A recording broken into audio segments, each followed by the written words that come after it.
بسم اللہ الرحمن الرحیم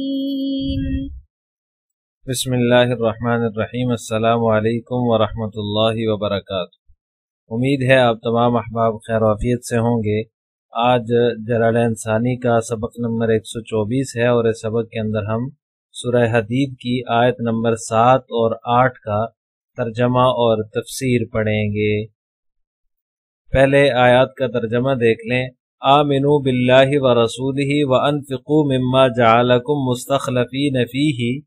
فالذین آمنوا منکم وانفقوا لهم اجر کبیر۔ اللہ تبارک و تعالیٰ فرماتے ہیں آمنوا باللہ ورسولہ، اللہ اور اس کے رسول پر ایمان رکھو، وانفقوا مما جعلکم مستخلفین فیہ،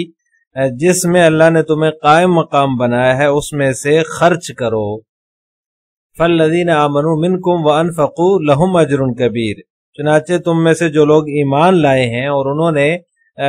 خرچ کیا ہے، لهم اجر کبیر، ان کے لیے بڑا اجر ہے۔ وما لکم لا تؤمنون باللہ والرسول یدعوکم لتؤمنوا بربکم وقد اخذ میثاقکم ان کنتم مؤمنین، اور تمہارے لیے کون سی وجہ ہے، وما لکم لا تؤمنون، کہ تمہارے لیے کون سی وجہ ہے کہ تم اللہ پر ایمان نہ رکھو، اور والرسول یدعوکم، رسول نے تمہیں دعوت دے دی ہے یا رسول تمہیں دعوت دے رہے ہیں، لتؤمنوا بربکم، کہ تم اپنے پروردگار پر ایمان رکھو، وقد اخذ میثاقکم، اور تم سے وہ عہد لے چکے ہیں، ان کنتم مؤمنین، اگر تم واقعی مومن ہو۔ عزیز طلبہ، ان آیات کے اندر اللہ تبارک و تعالیٰ نے اپنے اور اپنے رسول پر ایمان لانے اور اس ایمان پر پھر مضبوطی سے جمے رہنے کی تاکید فرمائی ہے۔ یہی جو ہے وہ نجات کا اور ابدی حیات کا ذریعہ ہے۔ لیکن صرف ایمان لانا ہی کافی نہیں ہے، بلکہ اس کے بعد اچھے کام بھی کرنے چاہیے۔ انہی کاموں میں سے ایک عمدہ کام جو ہے وہ اللہ تبارک و تعالیٰ نے یہاں پر ذکر کیا، وَأَنفِقُوا مِمَّا جَعَلَكُمْ مُسْتَخْلَفِينَ فِيهِ، اللہ تبارک و تعالیٰ نے جو ہے وہ تمہیں جو مال دیا ہے، جس مال میں تمہیں قائم مقام بنایا ہے، وہ اس کی مخلوق پر خرچ کرو۔ خلق خدا کے ساتھ حسن سلوک کا ایک بہترین جو ہے وہ طریقہ ان کے اوپر خرچ کرنا ہے۔ مستخلفین فیہ کے دو مطلب ہو سکتے ہیں۔ ایک مطلب تو یہ ہے کہ اللہ تبارک و تعالیٰ ہی اس مال کے حقیقی مالک ہیں، کیونکہ وہ اللہ نے پیدا کیا ہے، مگر اللہ تبارک و تعالیٰ نے انسان کو اس کے اندر تصرف کرنے کا اختیار دیا ہے۔ اسی لیے فرمایا مستخلفین فیہ، جس مال کا اللہ نے تمہیں وارث بنایا ہے، جس مال میں اللہ تبارک و تعالیٰ نے تمہیں قائم مقام بنایا ہے، تو لہٰذا تم اس کا کچھ حصہ اللہ کی راہ میں خرچ کرو، مخلوق خدا پر خرچ کرو۔ اور دوسرا مطلب یہ ہو سکتا ہے کہ اللہ تعالیٰ نے تمہیں گزشتہ لوگوں کا قائم مقام بنایا ہے۔ پہلے اس مال کا مالک کوئی اور تھا اور اس مال کا متصرف کوئی اور تھا، اب ان کی جگہ تم اس کے مالک ہو اور تمہیں اس میں تصرف کا حق حاصل ہے۔ اور آئندہ پھر اسی طرح جو ہے وہ سلسلہ چلتا رہے گا، تمہاری جگہ اس مال کی ملکیت کسی اور کی ہو جائے گی اور کوئی اور اس کا مالک بن جائے گا اور کوئی اور اس میں تصرف کا اختیار رکھے گا، لہٰذا جو تمہارے بعد آئے گا وہ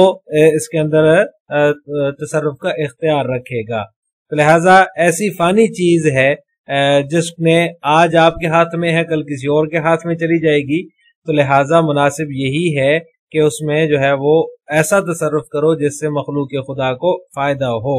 اس کو خرچ کرو۔ اس کو خرچ نہ کرنا، اس کو جمع کر کے رکھنا ایک نادانی ہے۔ لہٰذا تم میں سے جو لوگ ایمان لائے اور انہوں نے اللہ کی راہ میں اپنا مال خرچ کیا تو ان کے لیے بڑا اجر ہے، لہم اجر کبیر، ان کے لیے بڑا اجر ہے۔ لہٰذا اللہ تبارک و تعالیٰ نے اس آیت کے اندر اس بات کی طرف اشارہ کیا ہے کہ اصل مالک جو ہے وہ اللہ تعالیٰ ہی کی ذات ہے، یا پھر جو ہے وہ جو ابھی تم مالک ہو تو تم سے پہلے اس مال کا مالک کوئی اور تھا، تو لہٰذا جب اللہ مالک ہے تم مالک نہیں ہو، حقیقی مالک وہی ہے، تو پھر اسی کی مرضی کے مطابق اس کو خرچ کرو۔ اور اللہ تعالیٰ کی مرضی یہ ہے کہ اس کو فضولیات میں خرچ کرنے کی بجائے مخلوق خدا پر خرچ کرو، نیک کاموں میں خرچ کرو۔ اور دوسری صورت میں جب کوئی اور جو ہے وہ اس کا مالک تھا، پھر تم اس کے مالک بن گئے، تو لہٰذا وہ اب تمہارے بعد جو ہے وہ کسی اور کے قبضے میں یہ چلا جائے گا، کیونکہ تم سے پہلے کسی اور کے قبضے میں تھا۔ تمہارے پاس خریداری کے ذریعے، تحفے کے ذریعے، میراث کے ذریعے جو ہے وہ اس کی ملکیت آ گئی ہے، تو لہٰذا وہ اپنے سے پچھلے مالک کا قائم مقام تم بن گئے ہو، تو لہٰذا اس حوالے سے وہ مال تمہارا نہیں ہے، وہ جو ہے وہ پچھلے مالک کا مال تھا، اصل میں تمہارے پاس جو ہے وہ نہیں آیا، بلکہ اس سے جو ہے وہ منتقل ہو کر آیا ہے، تو لہٰذا تم جانشین ہو۔ تو لہٰذا جس طرح یہ دولت اس کے پاس ہمیشہ نہیں رہی، اس طرح تمہارے پاس بھی ہمیشہ نہیں رہنے والی، کسی اور کے پاس تمہارے بعد چلی جائے گی۔ تو لہٰذا جب تمہارے پاس اسے ہمیشہ کے لیے نہیں رہنا، کسی اور کے پاس جانا ہے، تو تمہارے لیے خوش نصیبی کا مقام یہ ہے کہ تم اس کو اللہ کی راہ میں خرچ کر لو، ان لوگوں کی طرف اس کو منتقل کر دو جنہیں جو ہے وہ دینے کا حکم اللہ تعالیٰ نے دیا ہے۔ آگے فرمایا وَمَا لَكُمْ لَا تُؤْمِنُونَ بِاللَّهِ وَالرَّسُولُ يَدْعُوكُمْ۔ بعض مفسرین فرماتے ہیں کہ یہ خطاب جو ہے یہ کفار سے ہے کہ تمہیں کیا ہو گیا ہے یا کون سی وجہ ہے کہ تم ایمان نہیں لاتے، یہ کفار سے خطاب ہو رہا ہے۔ اور بعض حضرات فرماتے ہیں کہ یہ خطاب ان مسلمانوں سے ہے جن کے ایمان کمزور تھے، کسی قدر ان کے ایمان میں کمزوری تھی، جس کی وجہ سے وہ اللہ تعالیٰ کی راہ میں مال خرچ کرنے سے ہچکچا رہے تھے، تو لہٰذا اس لیے ان سے کہا جا رہا ہے کہ تمہیں کون سی وجہ ہے کہ تم اللہ پر ایمان نہ رکھو، حالانکہ اللہ کے رسول صلی اللہ علیہ وسلم نے تمہیں دعوت دے دی ہے، یعنی اللہ کے رسول نے تمہیں بتا دیا ہے، خود نبی کریم صلی اللہ علیہ وسلم نے تمہیں جو ہے وہ اس راستے کی طرف رہنمائی کر دی ہے، تو لہٰذا تمہیں ایمان نہ لانے کی تمہارے پاس کوئی وجہ نہیں ہے۔ لہٰذا اللہ کے رسول نے جب تمہیں دعوت دے دی ہے تو اللہ کے رسول تمہیں کسی غیر معقول کی طرف دعوت نہیں دیتا، کسی غیر معقول کی طرف اللہ کے رسول تمہیں نہیں بلا رہے، بلکہ حقیقی جو مالک ہے، حقیقی جو پروردگار ہے، اسی کی طرف وہ تمہیں دعوت دے رہے ہیں، جس کا اعتقاد جو ہے وہ تمہاری اصل فطرت میں رکھا گیا ہے۔ تم دنیا میں آنے سے پہلے وقد اخذ میثاقکم، تم سے عہد لیا جا چکا ہے، یعنی دنیا میں آنے سے پہلے تم اس بات کا اقرار کر چکے ہو، اللہ تعالیٰ کی ربوبیت کا اقرار تم کر چکے ہو، لہٰذا جو ہے وہ تمہیں ایمان نہ لانے کی کوئی تمہارے پاس وجہ نہیں ہے۔ ان کنتم مؤمنین، اگر تم مومن ہو، یعنی وہ جو ربوبیت کا اقرار کیا تھا، جو ہے وہ عالم ارواح کے اندر اللہ تبارک و تعالیٰ نے وعدہ لیا تھا، الست بربکم قالوا بلا، اس سے وہ مراد ہے، یعنی کہ اللہ تعالیٰ نے یہ گواہی لی تھی اور اپنے آپ پر یہ گواہی تمہاری قائم کی تھی، تم سے یہ وعدہ لیا تھا کہ کیا میں تمہارا رب نہیں ہوں، تو تم نے کہا تھا بلا کیوں نہیں، سب ارواح نے اس بات کا اقرار کیا ہے، تو اس میثاق سے مراد وہ جو ہے وہ وعدہ الستو ہے جو اللہ تبارک و تعالیٰ نے عالم ارواح میں لیا تھا۔ چنانچہ یہ جو اقرار ہے، اس اقرار کا جو ہے وہ اثر جو ہے وہ بنی آدم کے قلوب میں پایا جاتا ہے، بعض جو ہے وہ دلائل اور برہان کے ذریعے سے یا پھر رسولوں کو بھیج کر اس جو اصلی عہد و پیمان ہوا تھا وہاں پر اس کی یاد دہانی کرائی جاتی ہے، اس کی تجدید بھی کرائی جاتی ہے۔ جب رسول آتے ہیں یا کوئی جو ہے وہ کوئی دلیل اللہ تعالیٰ کی طرف سے نازل ہوتی ہے تو اس کے ذریعے سے اس وعدہ الستو کی تجدید ہوتی ہے اور اس کے عہد و پیمان کی یاد دہانی ہوتی ہے۔ اور انبیاء سابقین جو گزرے ہیں انہوں نے بھی اپنی امتوں سے یہ عہد لیا تھا کہ جب آپ صلی اللہ علیہ وسلم جو کہ خاتم الانبیاء ہے وہ تشریف لائیں گے تو تم ان کی اتباع کرو گے، اور تم میں سے بہت سے ایسے لوگ بھی ہیں جو خود آپ صلی اللہ علیہ وسلم کے ہاتھ پر سمع اور طاعت کا اور انفاق فی سبیل اللہ وغیرہ کا وعدہ کر چکے ہیں کہ ہم ان امور پر جو ہے وہ کاربند رہیں گے۔ تو لہٰذا اس کے بعد اس بات کی کہاں گنجائش موجود ہے کہ جو ماننے کا ارادہ رکھتا ہو وہ نہ مانے، لا تؤمنوا وما لکم لا تؤمنوا، کہ تم ایمان نہ لو، ماننے کا جو ہے وہ لا تؤمنون وما لکم لا تؤمنون، کہ تم ایمان نہ لو یا ایمان نہ رکھو، اس کی گنجائش نہیں ہے۔ اور جو مان چکا ہو اور وہ اس سے انحراف کیسے کر سکتا ہے؟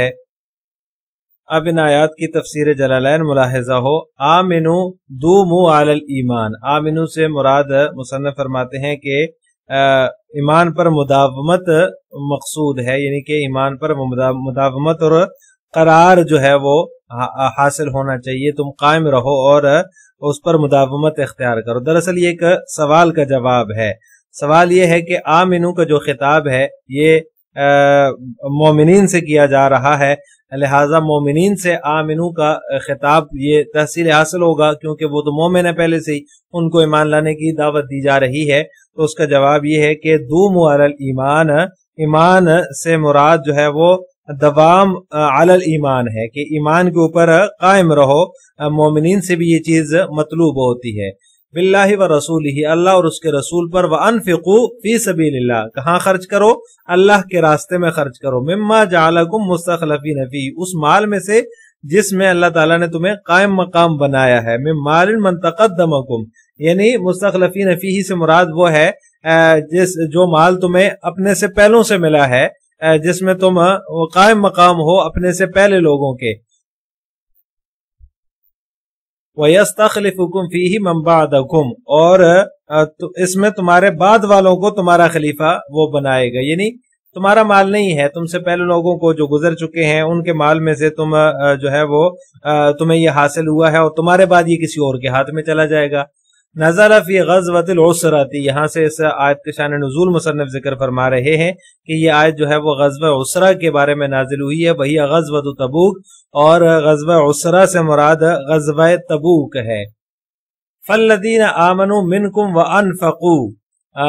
بے شک جو لوگ ایمان لائے، وہ لوگ جو ایمان لائے تم میں سے، وانفقوا، اور انہوں نے خرچ کیا، اشارۃ الی عثمان رضی اللہ تعالی عنہ، مصنف فرماتے ہیں کہ اس میں حضرت عثمان غنی رضی اللہ تعالی عنہ کی طرف اشارہ ہے۔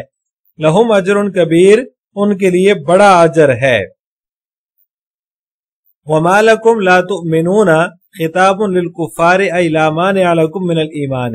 ما لکم لا تؤمنون جو ہے یہ مصنف فرماتے ہیں یہ کفار سے خطاب ہو رہا ہے کہ کیا وجہ ہے کہ تم ایمان نہیں رکھتے یا ایمان نہیں لاتے۔ یہ جو ہے وہ خطاب کفار سے ہے، مطلب یہ ہے کہ تمہیں ایمان سے روکنے والی چیز کیا ہے۔ باللہ، اللہ تعالیٰ پر، والرسول یدعوکم، حالانکہ رسول تمہیں جو ہے وہ دعوت دے رہے ہیں، لتؤمنوا بربکم، کہ تم اپنے پروردگار پر ایمان لے آؤ، اپنے پروردگار پر ایمان لانے کی تمہیں جو ہے وہ خود رسول دعوت دے رہے ہیں۔ وقد اخذ بضم الحمزۃ وکسر الخاء وبفتحہما، یہ مصنف نے اخذ کی تحقیق ذکر فرمائی ہے کہ اخذ، ایک تو اس قرات میں اخذ ہے اور دوسری قرات میں اخذ بھی ہے، حمزہ کے ضمہ کے ساتھ اور خاء کے کسرہ کے ساتھ، اور بفتحہما، اور دونوں کے فتحہ کے ساتھ، جیسا کہ فتح دونوں کا اخذ کے اندر اس قرات کے اندر موجود ہے۔ وَنَصْبِ مَا بَعْدَهُمَا، اور ان دونوں کے بعد جو ہے وہ نصب کے ساتھ، یعنی اس کے بعد والا جو جملہ ہے اس کے بعد اس پر دونوں کے اس کے ماں بعد کے دونوں پر جو ہے وہ دونوں کے ماں بعد جو ہے اس پر فتحہ ہے، نصب ہے، میثاقکم، یعنی کہ تحقیق کے اللہ تبارک و تعالی خود بھی تم سے عہد لے چکے ہیں، علیہ، اس پر، ای اخذہ اللہ فی عالم الذر حین واشہدہم علی انفسہم الست بربکم قالوا بلا، یعنی اس کا مطلب یہ ہے، تفسیر اس کی ذکر فرما دی کہ اللہ نے انسان سے عالم ذر میں جبکہ خود ان کو خود ان کے اوپر الست بربکم کے ذریعے شاہد بنایا تھا، تو سب نے جواب دیا تھا قالوا بلا، کیوں نہیں، ہم جو ہے وہ آپ کو رب مانتے ہیں، یعنی یہ میثاق سے مراد مصنف کے نزدیک اس وعدہ الستو کی طرف اشارہ ہے جو اللہ تبارک و تعالیٰ نے عالم ارواح میں لیا ہے۔ عالم ارواح میں اللہ تعالیٰ نے خود جو ہے وہ ان کو اپنے اوپر الست بربکم کے ذریعے جو ہے وہ شاہد بنایا تھا، سب نے جواب دیا تھا بلا، ہم آپ کو ہی رب مانتے ہیں، ان کنتم مؤمنین، اگر